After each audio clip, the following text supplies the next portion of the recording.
Hello, your friendly neighborhood vampire witch Magic here. Today I want to talk to you about the myth of Superwoman and why it is burning us out. Have you ever felt like you were expected to do it all perfectly and never fall apart? So let's talk about this myth of Superwoman, where it came from, how it hurts us, and what we can do to reclaim our humanity. So what is the Superwoman myth? The Superwoman myth is the belief that women should effortlessly juggle work, family, beauty, emotional labor, social lives, and self-care, all with a smile. This shows up in the media as high-achieving women who have it all. Think of TV shows, movies, and ads where the lead woman is not only a boss at work, she's effortlessly stylish, has a clean house, thriving kids, a doting partner, and still manages to go to yoga or make homemade lunches. The message? You can and should do it all and make it look easy. The harm? These portrayals rarely show the support systems, the nannies, the therapists, maids, and community that would make all this balance possible, if it even exists at all.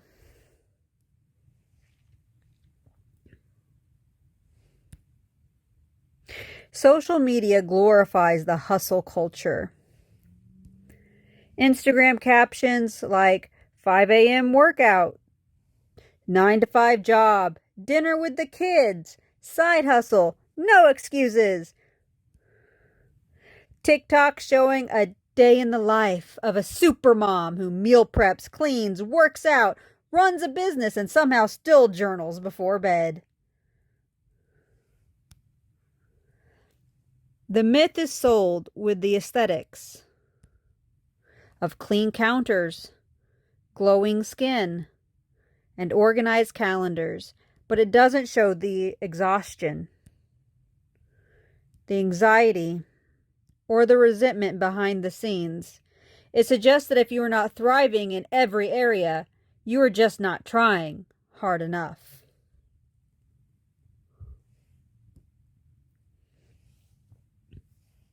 And cultural messages reinforce it.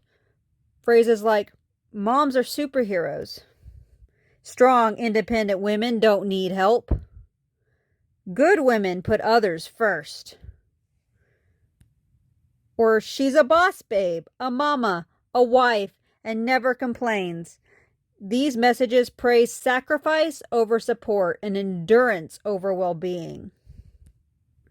And in many cultures, women are expected to be the emotional backbone of their families and communities, often without acknowledgement, rest, or reciprocation. These messages all reinforce the idea that a woman's worth is tied to how much she can do for others and how little she asks for in return. By glamorizing burnout as strength and ignoring the need for rest, partnership, or vulnerability, the myth becomes a silent, crushing standard. So what is the pressure behind the cape? The expectation is that we will be the ideal employee, the perfect parent, the supportive partner, the default planner, and do it all without asking for help. There's a lot of invisible labor involved in this, which creates a heavy mental load. So what is invisible labor? Visible labor is all the unpaid, unnoticed work that keeps households, relationships, and lives running, but rarely gets acknowledged or appreciated. It includes things like remembering birthdays, noticing that the laundry is low and preemptively starting a load, tracking everyone's preferences, moods, and needs, and anticipating what your kids, your partner, or your coworkers need, often before they even ask. It's not just what we do, it's what we constantly think about doing.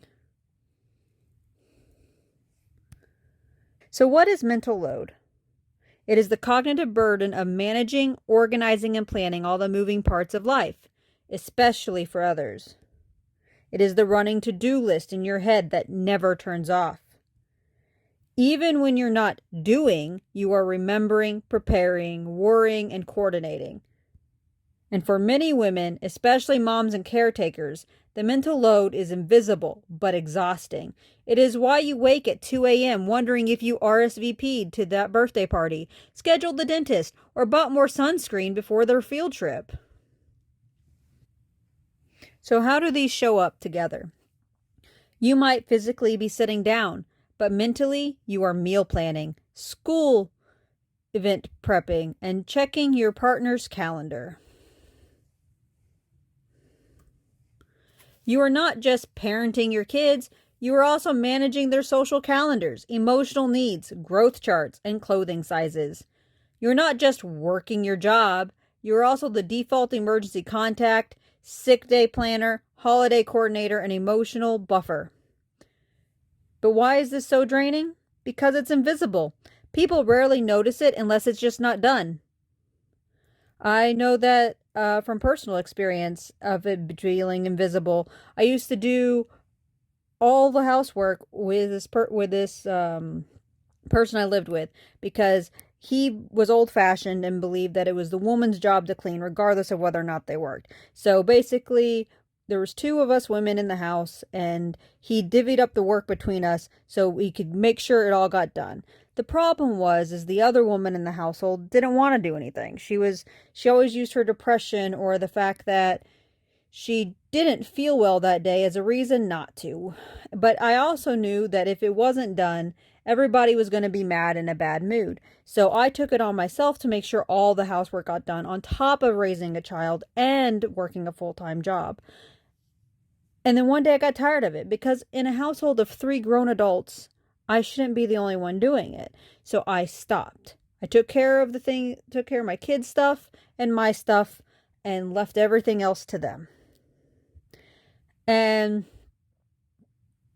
I remember as soon as I stopped doing it, like there was this huge blow up about how like nothing was getting done and how I never did anything and blah blah blah blah blah, and how everything was like how I couldn't do anything and how I wasn't doing anything and how I never did anything, and I'm like I was doing stuff. It wasn't being acknowledged and or appreciated, and so I stopped. But they didn't see that I'd ever done anything because I had stopped. They just had seen that it wasn't happening now, and therefore that was a problem. They didn't, it was like they just magically thought that stuff just happened, that it wasn't something that I did, or that they didn't even ask me if like, I could do those things, or like why I stopped doing those things. It was like those things were just magically happening as if fairies were doing them or something, and that was so frustrating. Another reason why it's so draining is that it's constant. There's not an off switch, a vacation, or even applause, or even a thank you most of the time. It is unbalanced. It often falls on one person, usually a woman, even in equal partnerships. And that leads to burnout, resentment, and the feeling of being everything for everyone and nothing for yourself. You aren't just tired because of what you did today. It is everything you've been carrying silently. And this takes a toll. It creates burnout, resentment, a loss of identity, guilt when we fall apart, smile fatigue, pretending everything is fine. Doesn't make the weight any lighter. It just makes it lonelier. So why does this myth persist? Because there's patriarchal systems that benefit from this unpaid labor. Our society quietly depends on women doing massive amounts of work for free. Things like childcare, housework, emotional support, elder care. Most of it goes unpaid, unrecognized, and expected, just like childcare. And the economy saves billions, relying on women to just handle it. And when the labor is labeled as natural, or just what women do, it becomes harder to question or redistribute this burden. If we all stopped doing the invisible labor we weren't paid for, the system would crash. And that is exactly why no one talks about it.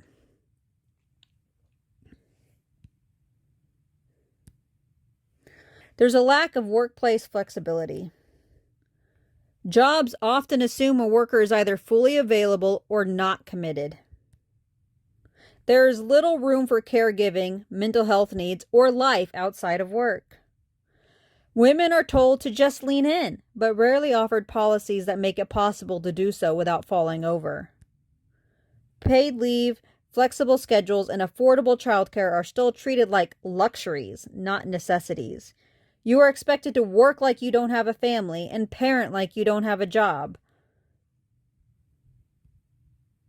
There's poor social support systems.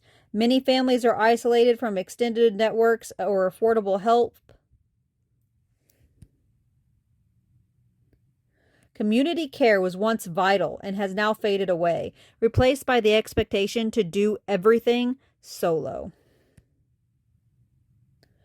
Government institutional support is limited or inaccessible, especially for marginalized communities. When the village disappears, the mother is expected to build one from scratch while smiling. And there's a cultural praise for suffering. We applaud women for enduring more, not for being supported better. Labels like selfless, strong, or supermom may sound like compliments, but often they just mask the exploitation. When we glamorize exhaustion, we normalize neglect of women's needs, dreams, and well-being. We don't need medals for burning out. We need systems that stop setting us on fire. And there's an internalized pressure. Many of us grew up absorbing the idea that being good meant being self-sacrificing.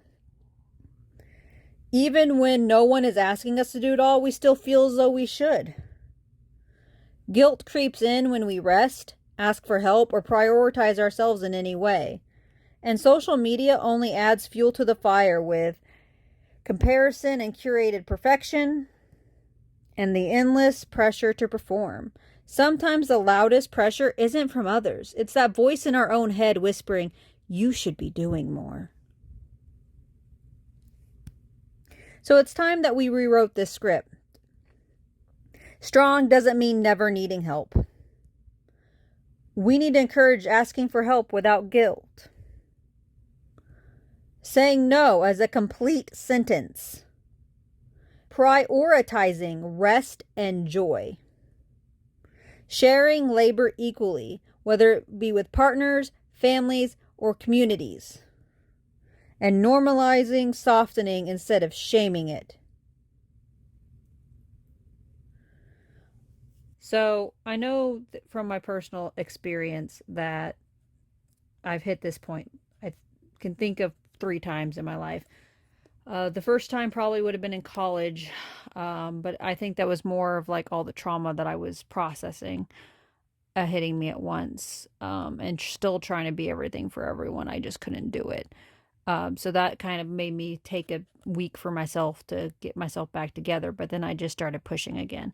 The next point would have been sometime after my now 6-year-old was 2. I remember waking up in bed one day, not being able to move, not wanting to do anything, just frozen. I knew all the things I needed to do, all the things that were relying on me, all the things that had to happen, but I just couldn't make myself move.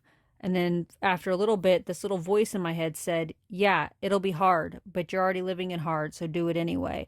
And I posted that up on a bookshelf because that got me out of bed that day. And for a while, it continued to get me out of bed. It continued to make me push. But then sometime about 2 years ago, I just started becoming a rage monster because I was so angry and so resentful, and I couldn't figure out why or what was wrong with me. And the stress of that was stress of everything, including that, was making me physically ill until eventually my body just started to shut down and I was forced to take another rest. So now I'm taking more time for myself, working on things that matter towards me to move the needle. I'm going into therapy to not only learn how to set boundaries, but how to heal from the trauma of my life and from other things that have happened since then. I've split up the childcare and housework with my partner. My 6th grader, who doesn't really need me to do every single lesson with him anymore, has been taking on more of his own lessons now. I had to talk to him about that, and sometimes it's still a fight because he's just so used to me always doing it with him. And my 6-year-old is now in kindergarten, and so it's small steps, but we are making progress towards healing and having more time to refill my cup so I'm not constantly burnt out and constantly resentful. And that has helped a lot. I've been a lot calmer with the kids. I've been able to handle the stresses that they bring a little bit easier and think things are moving in the right direction. So tell me, what does your version of Superwoman look like, and what would freedom from that look like instead? Let's talk about how we are rewriting this story together. And thank you for watching. Till next time, remember that love always wins. And I'll see you in the next one.